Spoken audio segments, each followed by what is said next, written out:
Hello everyone. आज हम करेंगे बच्चों कक्षा 10 का पाठ। जो पाठ क्या कहे, पोयम ही कहे, आत्मकथा काथ्य। ठीक है। क्षितिज का भाग 2। क्षितिज का भाग 1 हम कक्षा 10 में पढ़ चुके हैं, सॉरी 9th में है ना, और 10 में है पार्ट 2।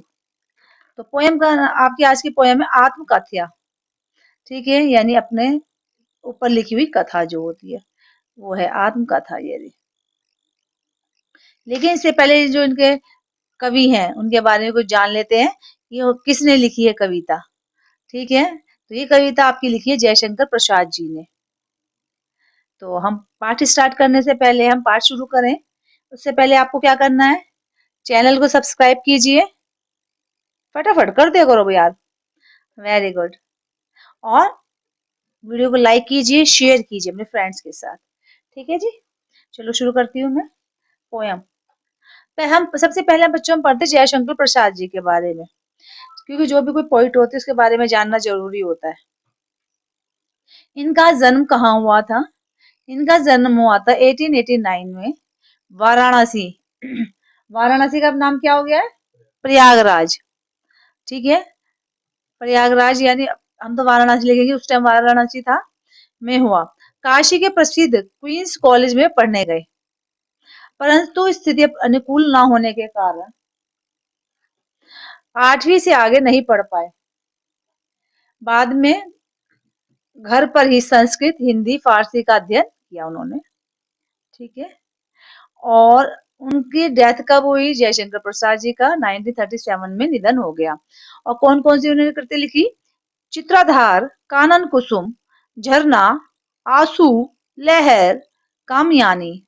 ठीक है, और आधुनिक हिंदी की सबसे श्रेष्ठतम जो कविता है वो कौन सी मानी जाती है? काव्यानी। अच्छा, इसके अलावा वे क्या है, उन्होंने क्या क्या लिखी थी भैया? ये तो पोयम तो लिखी है उन्होंने, इसके अलावा भी उन्होंने लिखी है गद्य। प्रमुख गद्य कौन कौन से लिखे? अजात शत्रु, स्कंदगुप्त, ध्रुव स्वामिनी। ठीक है, ये उनके नाटक है। और कहानियां उनकी कंकाल, तितली, इरावती, आकाशदीप, आंधी और इंद्रजाल। ठीक है जी, तो ये तो हम थोड़ा सा इनके बारे में जान लिया। अब हम पढ़ते हैं कि इसमें क्या है। जो प्रेमचंद थे, कवि थे, ओ सॉरी, प्रेमचंद जी एक हमारे लेखक, बहुत प्रसिद्ध, के संपादन में जो पत्रिका छपती थी, हंस उसका नाम था, का एक आत्मकथा विषयांक निकालना तय हुआ कि वे आत्मकथा निकालेंगे। कि सब अपनी आत्मकथा, उन्होंने कहा था विशेषांक निकालना तय हुआ था। तो प्रसाद जी के मित्रों ने आग्रह किया कि वे भी अपनी आत्मकथा लिखें। अब प्रसाद जी इससे सहमत ना थे। इसी असहमति के तर्क से पैदा हुई कविता आत्मकथ्या। यह कविता पहली बार 1932 में हंस के आत्मकथा विशेषांक में प्रकाशित हुई। छायावादी शैली में लिखी गई इस कविता में जयशंकर प्रसाद जी ने जीवन के यथार्थ व्यवहार पक्ष की मार्मिक अभिव्यक्ति की है।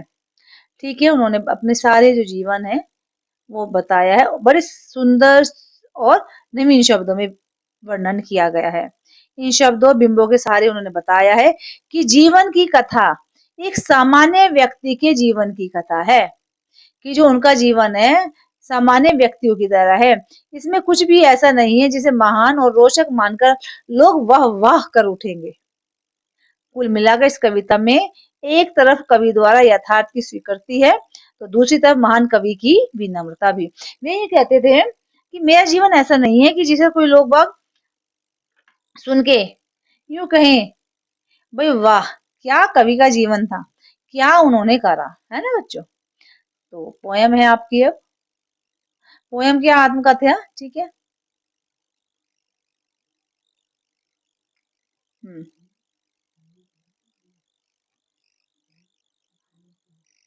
हाँ जी। मधुप, मधुप माने क्या होता है? मधुप माने होता है भोरा। मधुप गुनगुना कर कह जाता, कौन कहानी यह अपनी, मुरझा कर गिर रही पत्तियां, देखो कितनी आज घनी। इस गंभीर अनंत नीलिमा में असंख्य जीवन इतिहास, यह लोग करते ही रहते हैं अपने व्यंग मलिन उपहास। तब भी कहते हो यह तब भी कहते हो कह डालूं दुर्बलता अपनी बीती, तुम सुनकर सुख पाओगे देखो यह गागर रीति।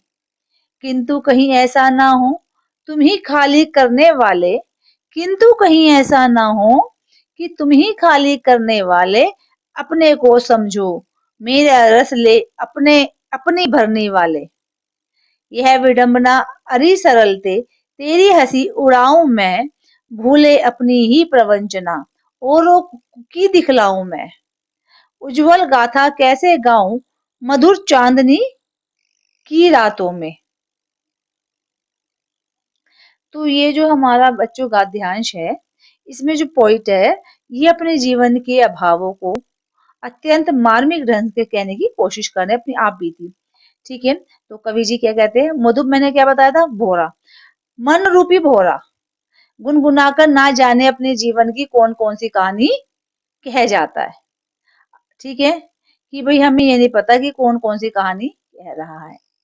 पहले इतना करेंगे, पैराग्राफ ये है ना, इसके बारे में पढ़ेंगे फिर बाकी पूरी करेंगे। ठीक है, जो मन रूपी भंवरा है गुनगुनाकर ना जाने अपने जीवन की कौन सी कहानी कह रहा है, मतलब यह है मेरी आत्मकथा, मेरे जीवन के सुख दुख की सभी जो यादें हैं उनको उजागर करती है, जो भूतकाल बन चुकी हैं। ठीक है, जो मुरझाकर गिर गई हैं पत्तियां देखो कितनी आज घनी, इस गंभीर अनंत नीलिमा में, नीलिमा मतलब होता है अंतहीन विस्तार, अनंत नीलिमा अंतहीन विस्तार में। ठीक है, कह रहे आज, भाई कह रहे कि जो हमारी यादें हैं उसे उजागर कर रही हैं, जो आज भूतकाल बन चुकी हैं। आज अनेकों पत्तियां मुरझाकर गिरती हुई देखी जा सकती हैं। जो प्रेजेंट में, वर्तमान में परिस्थितियां इतनी प्रतिकूल है कि अभिलाषा रूपी पत्तियां नष्ट होती दिखाई दे सकती हैं। ठीक है, इस गहरे अंतहीन विशाल साहित्य रूपी आकाश में असंख्य लोगों के जीवन का इतिहास अंकित है। ये सब आत्मकथा लिखकर खराब और निंदनीय ढंग से अपना मजाक उड़ाते रहते हैं। कह रहे कि भाई व्यंग्य मलिन, यानी व्यंग्य मलिन में खराब ढंग से निंदा करना, किसकी, अपनी ही, कि भाई अपनी ही आत्मकथा लिखकर खराब और निंदनीय ढंग से अपना मजाक उड़ाते हैं।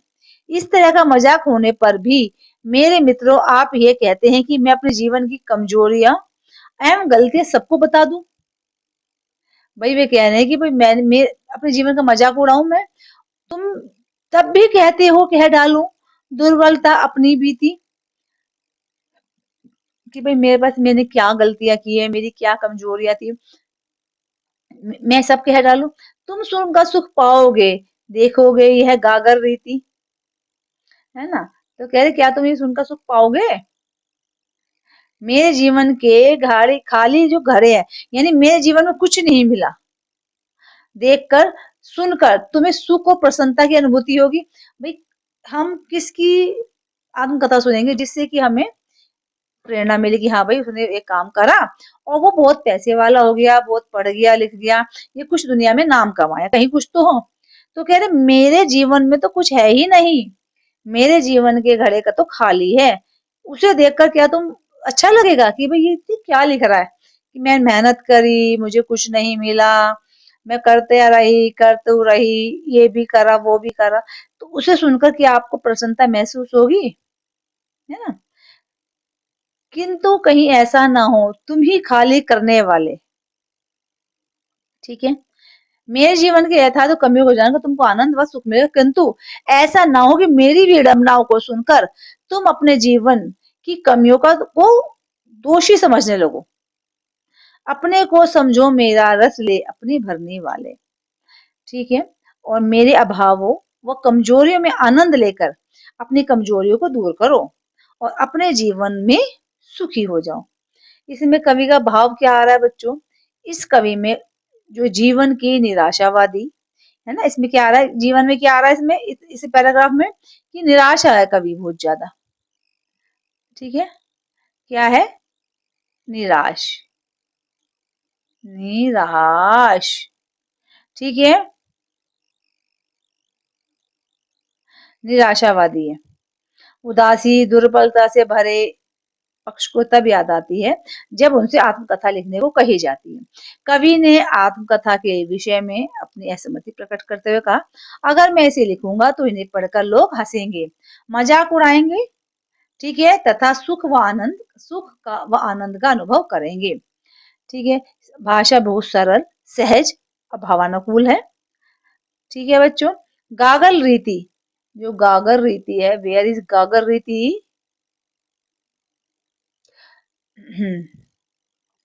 कह रहे जो गागर रीति है, भावहीन मन का प्रतीक है और मधुप गुनगुना, मधुप मन रूपी भोले के लिए प्रयुक्त किया गया है। नए बिंबों से युक्त साहित्यिक खड़ी बोली का यूज किया गया है। शांत रस है, मुक्तक छंद युक्त कोमल कांत पदावली है। ठीक है जी। अच्छा, अब आगे बढ़ते हैं। अब हम देखो, अब हम पढ़ेंगे यहाँ से, क्योंकि अब हम एक सेकेंड यहाँ से पढ़ेंगे, कितना ऊपर तक हम पढ़ चुके हैं, यहाँ से पढ़ेंगे। ठीक है, और यहाँ तक। चलो जी, शुरू करते हैं। हाँ, अब है यह विडंबना। ठीक है, यह विडंबना अरि सरलते, तेरी हंसी उड़ाऊं मैं, भूले अपनी ही प्रवंचना, औरों को दिखलाऊं मैं। उज्जवल गाथा कैसे गाऊं, उज्जवल गाथा कैसे गाऊं, मधु चांदनी रातों की, अरे खिलखिलाकर हंसते हंसते होने वाली उन बातों की। अब इसमें क्या कहना चाह रहे हैं बच्चों? इसमें ये कहना चाह रहे हैं कि भाई जीवन की कहानी को एक साधारण आदमी की कहानी बताते हैं। वे अपने साधारण जीवन का मजाक उड़वाने के फेवर में नहीं है, कि वे नहीं चाहते कि मेरे जीवन का मजाक उड़ाया जाए। इसमें कहते हैं शंकर प्रसाद जी, अरे मेरे सरल जीवन आत्मकथा की यह विडंबना है कि मैं उसमें जीवन के सभी पक्षों को बड़े सीधे व सरल तरीके से चित्रांकित किया जाता है तथा लोग उसका मजाक उड़ाते हैं व हंसते हैं। मैं इस प्रकार का काम करने के लिए कभी भी सहमत नहीं हूँ। इसके माध्यम से मैं अपने जीवन से में प्राप्त होने वाले धोखों को भूल जाऊं या फिर दूसरों के द्वारा किए गए धोखों के कार्यों का वर्णन करूं। ऐसा तो होता नहीं ना बच्चों की सबके जीवन में सब लोग अच्छे ही मिले, बहुत से लोग ऐसे भी मिलते हैं जो धोखाधड़ी करते हैं। तो कह रहे क्या मैं उनका वर्णन करूं? यहाँ मैं अपने जीवन के सुखद व स्वच्छ कहानी किस प्रकार वर्णित करूं, जीवन में खुलकर व खिलखिलाकर हंसने की बातों का कैसे उल्लेख करूं। कवि ने जीवन के सुखद दिनों का उल्लेख करना बड़ा कठिन बताया है। कवि ने अपनी आत्मकथा लिखकर जीवन के सरल भाव का मजाक उड़वाना नहीं चाहते और ना ही वह दूसरों के द्वारा मिलने वाले दुखों को भूलना चाहते हैं कि जो दूसरों के द्वारा उन्हें दुख मिले हैं। ठीक है, इसमें जो कवि जी हैं हमारे आत्मकथा के माध्यम से अपने सरल जीवन का फास उड़ाने की बात करते हैं। किसमें? इन 4 लाइनों में। ठीक है बच्चों, हंसी उड़ाना। तो हंसी उड़ाना का मतलब क्या होता है? हंसी उड़ाऊं का मतलब होता है, ये मुहावरे का यूज किया गया है, खिलखिलाकर हंसना, अनुप्रास अलंकार, हंसते होने, गाथा गाऊं, इन सब में कौन सा अलंकार है बच्चों? अनुप्रास अलंकार, हंसते होने, क्योंकि एक ही शब्द की पुनरावृत्ति। ठीक है, आगे करते हैं स्टार्टिंग। अच्छा जी, आगे है आपकी, अब हम यहाँ से करेंगे। ठीक है, पेन से नहीं लूंगी मैं, पहले ही करने लग जाऊंगी, है ना। इधर से, ठीक है, मिला से लेके, ये इसलिए कर रहे हैं कि आराम से आपको समझ में आ जाए। ये आपका थर्ड पैराग्राफ, राइट बच्चों। चलो शुरू करते हैं, टाइम ना वेस्ट करते हैं। मिला कहाँ वह सुख जिसका मैं स्वप्न देखकर जाग गया, आलिंगन में आते आते मुस्काया कर जो भाग गया, जिसके अरुण कोपलों की मतवाले सुंदर छाया में अनुरागनी उषा लेती थी निज सुहाग मधु माया में। स्वप्न माने क्या होता है? सबको पता है। स्वप्न माने क्या होता है? स्वप्न माने होता है सपना। ठीक है। मुस्कुराया मतलब मुस्कुराकर। अरुण कोपलो यानी लाल गालो। मतवाली, मतवाली का मतलब मस्त करने वाली। अनुरागनी प्रेम से भरी, या प्रेम से भरी। उषा भोर, ठीक है। उषा मतलब क्या होता है? भोर। निज माने अपने। तो इसमें कवि ने अपने जीवन में एक साधारण मनुष्य की तरह कष्ट व पीड़ा को सहन किया है। कवि ने अपने जीवन के उन सुखद क्षणों का चित्रण करना चाहा है जो उसके अत्यंत निकट आकर बहुत दूर चले गए हैं। ठीक है। शंकर प्रसाद, जयशंकर प्रसाद जी कहते हैं, जो स्वप्न में जिस सुख को प्राप्त करने के लिए जागृत हुए, वह सुख उन्हें जीवन में कभी नहीं मिला। मिला कहाँ वह सुख जिसका मैं स्वप्न देखकर जाग गया। ठीक है। अर्थात जीवन में सदैव कष्ट, पीड़ा व दर्द ही मिला। सुख का सपने में ही आकर चले जाना कवि को ऐसा लगता है, कैसा कि जैसा सुख रूपी बालिका यानी युक्ति आलिंगन में आते आते मुस्काया कर जो भाग गया। यानी कवि कहते हैं कि ऐसा लगता है जैसे कि सुख रूपी बालिका यानी युवती मुस्कुराकर उसकी ओर आलिंगन करने हेतु आ रही है और बीच में ही उसका स्पर्श किए बिना वह भाग जाती है। कवि ये कहना चाहते हैं कि ऐसा सुख मेरे साथ ऐसा भाग गया कि जैसे कोई युवती है मेरी झप्पी भरने आ रही है ना, हग करने आ रही है, लेकिन वो ना करके वहां से वो निकल जाती है। कवि के अनुसार सुख रूपी इस बालिका का सपने में ऐसे साक्षात्कार हुआ जैसे उसकी लालिमा युक्त गालों से उसका प्रेम छलक रहा हो, जिसके अरुण कोपलों की मतवाली सुंदर छाया में, है ना। कवि के जीवन में सुख के क्षण तो आए, परंतु उनका उपयोग करने से पहले ही वे समाप्त हो गए। अनुरागनी उषा लेती थी निज स्वाग मधुमाया में। अनुरागनी मतलब होता है प्रेम से भरी, है ना। तो कह रहे हैं जिसके लाल गालों को मदमस्त कर देने वाली सुंदरता की छाया में प्रेम से भरी सुबह उस मधुर माया में अपने सुहाग की लाली ले लेती थी। तो इसमें आपके भाव क्या आ रहे हैं? जीवन के जो सुखद दिनों की यादों का चित्रण किया गया है, जो उसके जीवन के दरवाजों पर आकर वापिस चले गए। ठीक है। यानी सुख आए तो सही, लेकिन वे वापिस चले गए। जिन सुखों को प्राप्त करने की हम कल्पना करते थे, वास्तव में वह बहुत कम थे, कम ही मिल पाते हैं। ठीक है बच्चों। तो इसमें शिल्प सौंदर्य क्या है? आते आते, आते आते में क्या है?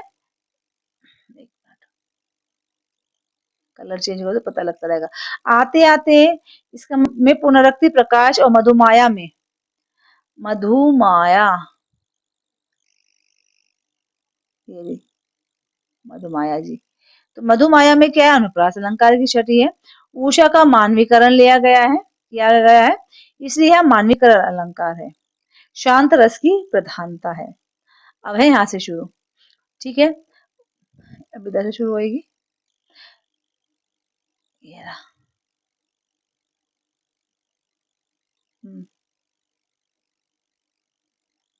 चलो। उसकी स्मृति पाथ्य बनी। जो है ना, थोड़ा सा अंडरलाइन कर देते हैं, बताते चलोगे। स्मृति मतलब तो पता होता है याद। पाथ्य मतलब होता है संबल। पथिक मतलब होता है राहगीर। पंथा रास्ता। सीबन सिलाई। कथा, इसमें कथा का मतलब हो गया कंथा, कथा कंथा। गुदड़ी, अंतर्मन। मौन माने चुप होता है, व्यथा होती पीड़ा। उसकी स्मृति पाथे बनी है थके पथिक की पंथा की। सीवन को उधेड़ कर देखोगे क्यों मेरी कंथा की।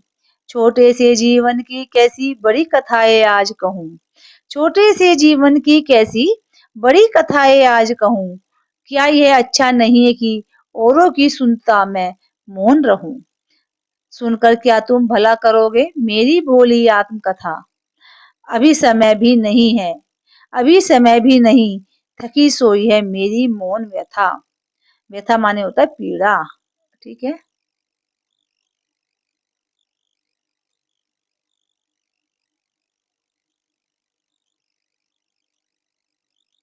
पीड़ा, इसमें जो कवि हैं अपने जीवन की यादों को सहारा मानकर यादों को सहारा मानकर बहुत ही शांत भाव से दूसरों की जीवन कथाएं सुनने की इच्छा प्रकट करते हैं और जो अपनी व्यथा उसे अंदर ही दबाकर रखना चाहते हैं। शंकर प्रसाद जी कहते हैं कि जीवन के जो सुखद सपने थे उनकी यादें जीवन के रास्ते में थके हारे यात्री के लिए सहारा बन गई हैं। आप मेरी गुर्रे की सिलाई को उधेड़ कर उसके भीतर क्या देखोगे, अर्थात मतलब क्या हुआ इसका कहने का, आप मेरे अंतर मन में झांकने का कोई कारण तो बताओ कि मेरे अंतर मन में क्यों झांकना चाहते हैं आप। मैं अपने इस छोटे से जीवन में घटित होने वाली बड़ी बड़ी कहानियों को आज किस तरह वर्णन करूं, क्योंकि मेरा जीवन तो छोटा है परंतु इसमें दुख और विडंबनाओं की कहानियां बहुत बड़ी बड़ी हैं। कवि प्रश्न करता हुआ पूछता है कि क्या यह ठीक होगा कि मैं दूसरों के जीवन की ठीक नहीं होगा कि मैं दूसरों के जीवन की कथाएं सुनूं, स्वयं के विषय में चुपचाप रहूं। तुम मेरे जीवन की सरल व सीधी सादी कहानी सुनकर क्या करोगे, क्योंकि देखो कहानी सुनने में मजा कब आता है जब कैसे कोई ट्विस्ट हो, कुछ ऐसा हो। कह रहे मेरे जीवन तो आम लोगों की तरह का जीवन था, तो उसको सुनकर आप क्या करोगे। मेरी कहानी एक साधारण आदमी की कहानी की तरह है, इसके सुनकर कोई भी आपको बेनिफिट नहीं होगा, अपितु तुम्हारा समय ही नष्ट होगा। व्यथा से पूर्ण अपनी कहानी सुनाने का यह उचित समय नहीं है, क्योंकि मेरी पीड़ा जीवन की विषम परिस्थितियों के थपेड़े खाकर थक हार कर शांत स्वभाव से सोई हुई है। मैं जीवन के कष्टों, पीड़ाओं व कमियों को बहुत सहन करते करते थक गया हूँ। जब आदमी थक जाता है ना तो कहता है भाई मेरे से मत सुनो, मेरी आप बीती, मुझ पे क्या बीत रही है, जो मेरे पे बीत रही है आप ना सुनो, क्योंकि जो दबा हुआ है उसे दबा ही रहने दो। क्योंकि मैं में बहुत कमी है, कष्ट है, पीड़ा है, जो जिसे मैं सहन करते करते थक चुका हूँ। अपने बारे में सब कुछ भी बता नहीं सकता हूँ। कभी कभी बच्चे दुख ऐसा हो जाता है कि हम दुख भी नहीं बता सकते, क्यों कहते चल क्या बताना, दुख बताकर भी दुख होता है तो उसे अंदर ही दबा रहने दो। इसमें भाव क्या आ रहे हैं, जीवन की कहानी को एक साधारण व्यक्ति की कहानी की तरह बताया गया है और जीवन की सच्चाई को स्वीकार करना अपने आप में महानता है। कवि अपनी व्यर्थपूर्ण कहानी को लिखने में असहमति जताता है। शिल्प सौंदर्य क्या है, शांत रस का सुंदर परिपाक है, तत्सम तद्भव प्रधान शब्दावली की प्रधानता है, छंद मुक्त कोमलकांत पदावली है, अपूर्व पद में क्या है, अनुप्रास अलंकार की छटा व्याप्त है, स्मृति पाथ्य है, ठीक है, में रूपक अलंकार एवं प्रश्न पूछने के लिए कारण प्रश्न अलंकार है, कथा शब्द के दो अर्थ गुदरी और अंतर्मन, इसलिए यहाँ श्लेष अलंकार है। पोयम तो आपकी यहाँ हो जाती है बच्चों खत्म। ठीक है, कितनी सुंदर पोयम इन्होंने बताई है, आनंद ही आ गया। क्वेश्चन आंसर वैसे मैं अलग वीडियो बनाऊंगी क्वेश्चन आंसर की, लेकिन थोड़ा डिस्कस कहो तो कर लेती हूँ, थोड़ा सा डिस्कस कर लेते हैं बच्चों, है ना, बोर नहीं हो ना। कवि आत्मकथा लिखने से क्यों बचना चाहते हैं, क्योंकि वे मानना चाहते हैं, मानते हैं, मानना है कवि का कि खराब और निंदनीय ढंग से अपना मजाक उड़ाना ही आत्मकथा है। और वो कहते हैं कि मेरा जीवन कैसे साधारण व्यक्ति की तरह है, जीवन की तरह कष्टों, अभावों, कमजोरियों, गलतियों से भरा हुआ है। इस उसमें ऐसा महान कहलाने योग्य कुछ नहीं है जिससे कि किसी को सुख या प्रेरणा मिल सके। यानी लिखता कौन है, जिससे उसके जीवन की सबको प्रेरणा मिले। कह रहे मेरे जीवन में ऐसा कुछ नहीं है जिससे कि किसी को प्रेरणा मिले। सेकंड क्वेश्चन आपका आता है ये, आत्मकथा सुनने के संदर्भ में अभी समय भी नहीं, कभी ऐसा क्यों कहते हैं, क्योंकि वे अपने जीवन में दुख और पीड़ाओं और अभावों को सहन करते करते इतना थक गए हैं कि अब उनका उल्लेख करने में पूर्णतः असमर्थ हैं। इसलिए वे कहते हैं कि ऐसी विषम परिस्थितियों में आत्मकथा सुनाने का कोई भी उचित समय नहीं है। नेक्स्ट क्वेश्चन है, स्मृति को पाथ्य बनाने से कवि का क्या आशय है। उनका आशय है जिस प्रकार पथिक, पाथिक मतलब पथिक अपनी यात्रा को पूरा करने के लिए बहुत कल्पना में रहता है रास्ते, ठीक है, पूरी आवश्यकता अनुसार काम करता है, इसी प्रकार कवि का जीवन अभावों व टूटे हुए सपनों से परिपूर्ण है। सुख उसके जीवन में आने से पहले ही वापस लौट जाता है। जीवन के इस मार्ग में थके हुए यात्री को सुख के स्मृति रूपी संबल पर ही जीवन व्यतीत करना पड़ता है। और ये जो है कथा, दोनों भाव स्पष्ट तो मैं कर ही चुकी हूँ आपको, है ना, क्योंकि अभी हमने करा था भाव स्पष्ट। मिला कहाँ वह सुख जिसका मैं स्वप्न देखकर जाग गया, आलिंगन में आते आते मुस्काया कर जो भाग गया। यानी सुख आया ही कहाँ, जीवन में उनका सुख आया ही कहाँ। सुख तो ऐसा था जिस सपने में मैंने किसी युवती को देख लिया और वो जो युवती थी आलिंगन करने से पहले ही छूते हुए मेरे पास से दूर चली गई। ऐसे सुख मेरे पास से दूर चला जाता है और वे उन्हें देखते हुए तरसते हुए रह जाते हैं। जिसके सेकंड है ये वाला, मैंने लिया, भूल ही जाती हूँ मैं भी। जिसके अरुण कोपलों की मतवाली सुंदर छाया में अनुरागनी उषा लेती थी निस्वाग मधुमाया में। ये इसका मतलब है कि सामान्य आदमी व्यथापूर्ण अभावग्रस्त जीवन में केवल कल्पना ही कर सकता है। वही कवि कल्पना करता है कि उसकी प्रेयसी लाल गालों से युक्त अत्यंत सुंदर हो, जिसकी लालिमा को प्रेम भरी सुबह अपने सुहाग प्रतीक के रूप में अपनाए। उज्जवल गाथा कैसे गाऊं मधुर चांदनी रातों की। इसके माध्यम से कवि क्या कहना चाह रहे हैं कि जीवन अभावों, कष्ट, पीड़ाओं से युक्त है मेरा जीवन, वो कहते हैं दुख पीड़ाओं के अतिरिक्त उसके जीवन में कुछ नहीं है। ऐसी परिस्थिति में अपनी आत्मकथा लिखते समय सुखद क्षणों की जो अभिव्यक्ति है उसको स्वच्छ निर्मल कहानी को गुणगान में कैसे कर पाऊंगा, मतलब कि मन में पीड़ा से पीड़ित हो और सुखद क्षणों की याद तो आती है परंतु उसकी में वर्णन करना बहुत ज्यादा कठिन हो जाता है। ठीक है, यानी आत्मकथा कविता की काव्य भाषा की विशेषता उदाहरण सहित लिखी है। तो उदाहरण तो हमने कैसे रखे उन्होंने कि वो मुरझाकर गिर रही पत्तियां देखो कितनी आज घनी, एक तो ये उदाहरण हो गया। दूसरा हो गया तब भी कहते हो कह डालू, तब भी कहते हो कह डालू दुर्बलता अपनी बीती, तुम सुनकर सुख पाओगे देखो यह गागर रीति। ये दो एग्जाम्पल हो गए। कवि ने जो सुख स्वप्न देखा था उस कविता के रूप में किस रूप में अभिव्यक्त किया है। जो उन्होंने सुख स्वप्न देखा था वह जीवन के उन सुखों की ओर आकर्षित होकर उन्हें प्राप्त करने के लिए ललायित दिखाई देता है। सुख का स्वप्न देखने के लिए कवि का माधुर्य भाव है। ये जो पोयम है और प्रश्न उत्तर है बच्चों आपके उसके पाठ के वे आज यहाँ समाप्त होते हैं। अगर वीडियो आपको अच्छी लगी हो तो उसे लाइक कीजिए, शेयर कीजिए और चैनल को सब्सक्राइब जरूर कर दीजिए बच्चों। ठीक है, बटन ही क्लिक करना है ना, जाएगा तो आपका कुछ नहीं। ठीक है, तो इसे शेयर कीजिए। अगर कुछ आपको कमी लगती हो तो उसे आप कमेंट जरूर करके बताइए, अच्छा लगे या बुरा लगे कमेंट जरूर कीजिए। ठीक है, ताकि आगे कमी है तो सुधार हो सके। ठीक है बच्चों, और सब्सक्राइब कर दीजिए। तब तक के लिए थैंक यू वेरी मच।